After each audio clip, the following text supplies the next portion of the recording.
ওরে ভাই মাথায় নষ্ট। সম্প্রতি পাশান সিনেমার একটা আইটেম গানের জন্য শ্রেয়া ঘোষালকে প্রস্তাব দেওয়া হয়েছে। তো বিস্তারিত জানাবো আজকের এই ভিডিওতে, তাই ভিডিওটি নাটক সম্পূর্ণ দেখুন। আপনারা যারা চ্যানেলে নতুন, চ্যানেলকে সাবস্ক্রাইব করে সাথেই থাকুন।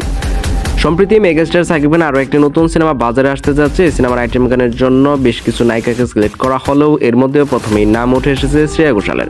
এছাড়াও আরও জানাবো এই সিনেমার বাজেট এবং অন্যান্য সকল বিস্তারিত, তাই ভিডিওটি নাটক সম্পূর্ণ দেখুন। চ্যানেলে নতুন হলে সাবস্ক্রাইব করে সাথে থাকুন। সাকিব খানের সিনেমা তাণ্ডব সাফল্যের পর এবার পাশান নামের সিনেমার বাজেট করা হয়েছে প্রায় দ্বিগুণ। তবে কিছু গণমাধ্যমে শোনা যাচ্ছে যে পাশান সিনেমাতেও একটি আইটেম গানের জন্য রাখা হয়েছে শ্রেয়া ঘোষালকে। তাহলে এটা কতটুকু সত্য, চলুন আপনাদেরকে খোলাসা করি। বাংলাদেশের একটি সিনেমা তৈরি করতে সাধারণত খরচ হয় প্রায় 10 থেকে 15 কোটি টাকা। তবে কিছু কিছু প্রজেক্টে এর চেয়েও খরচ বাড়তে পারে। আর মেগা স্টার সাকিব খান তার সিনেমার জন্য পারিশ্রমিক নেন আলাদা আলাদা রেট অনুযায়ী। উদাহরণস্বরূপ খবর পাওয়া গেছে যে সম্প্রতি মুক্তি পাওয়া বরবাদ সিনেমার জন্য তিনি পারিশ্রমিক নিয়েছিলেন 1,20,00,000 টাকা। অন্যদিকে ভারতীয় জনপ্রিয় এই নায়িকা একটি আইটেম গানের জন্য চার্জ করে থাকেন প্রায় 1 থেকে 2 কোটি টাকা।